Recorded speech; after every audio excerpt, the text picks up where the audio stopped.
भ्रष्ट अधिकारियों, अपराधियों और सामंतियों की सरकार बन के रह गई है। आरएसएस की सुपर सरकार चल रही है। महिलाएं भयानक कर्ज में फंसी हुई हैं, महिलाएं आत्महत्याएं कर रही हैं, गांव छोड़ करके महिलाएं भागने को मजबूर हैं। लागू होने वाला था, लेकिन दिल्ली की सरकार ने, भाजपा की सरकार ने साजिश रच करके इस कानून पर रोक लगा दिया है। केवल दरभंगा हायाघाट बदलो सरकार बदलो बिहार मिथिला तिरहुत जोन यात्रा का प्रारंभ शुक्रवार को कल्याणपुर विधानसभा के जटमलपुर चौक से बिहार में सामाजिक न्याय के पुरोधा पूर्व मुख्यमंत्री कर्पूरी ठाकुर की प्रतिमा पर माल्यार्पण कर शुरू हुई। यात्रा का नेतृत्व भाकपा माले पोलित ब्यूरो सदस्य सह मिथिलांचल प्रभारी धीरेन्द्र झा, भाकपा माले केंद्रीय कमेटी सदस्य सह पूर्व विधायक मनोज मंजिल, राज्य स्थायी समिति सदस्य बैद्यनाथ यादव, राज्य कमेटी सदस्य नियाज अहमद सहित कई लोग कर रहे हैं। बिलासपुर में एक्टिव जिला सचिव सह माले नेता उमेश प्रसाद शाह, मोहम्मद लालू के द्वारा यात्रा का जोरदार स्वागत किया गया तथा हायाघाट बाजार में मार्च निकाला गया। इस अवसर पर भाकपा माले के पोलित ब्यूरो सदस्य धीरेन्द्र झा ने कहा कि पूरे बिहार में भाकपा माले की ओर से 4 यात्राएं निकली हैं।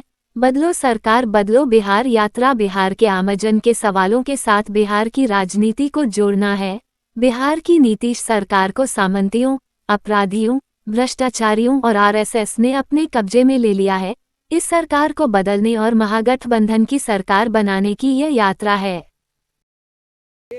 देखिए, पूरे बिहार में भाकपा माले की ओर से 18 से लेकर 27 तक यात्राएं निकल रही हैं। एक भोजपुर शाहाबाद के इलाके में यात्रा निकली है, एक मगध के इलाके में यात्रा निकली है और एक सारण चंपारण के इलाके में यात्रा निकली है और यह अंतिम यात्रा तिरहुत मिथिला की है, जो जटमलपुर से निकल करके दरभंगा जिला के विभिन्न प्रखंडों से गुजरते हुए मधुबनी के कई प्रखंडों को कवर करते हुए हम लोग औराई गायघाट पहुँचेंगे और फिर समस्तीपुर में पूसा, कल्याणपुर, वारिसनगर, कानपुर होते हुए पहुँचेंगे।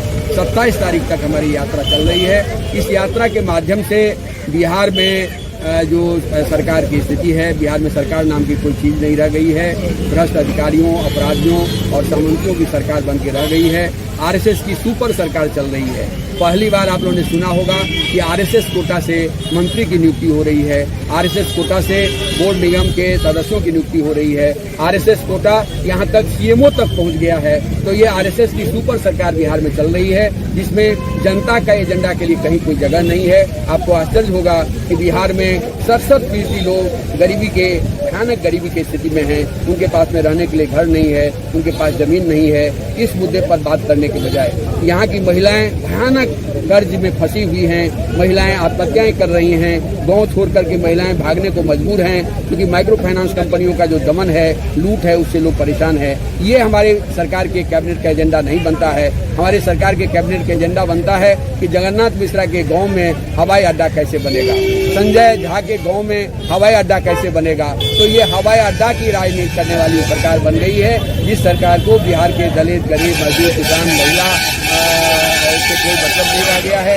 और बिहार का जो सबसे बड़ा सवाल है, 65% रिजर्वेशन को लेकर के बिहार विधानसभा ने कानून बनाया और वो कानून लागू होने वाला था, लेकिन दिल्ली की सरकार ने, भाजपा की सरकार ने साजिश रच करके उस कानून पर रोक लगा दिया है। केवल 1 साल में ये वो कानून लागू नहीं होने की वजह से बिहार के 10,000 से ज़्यादा दलितों, गरीबों, वंचितों, अति पिछड़ों, आदिवासियों को एक घाटा उठाना पड़ रहा है।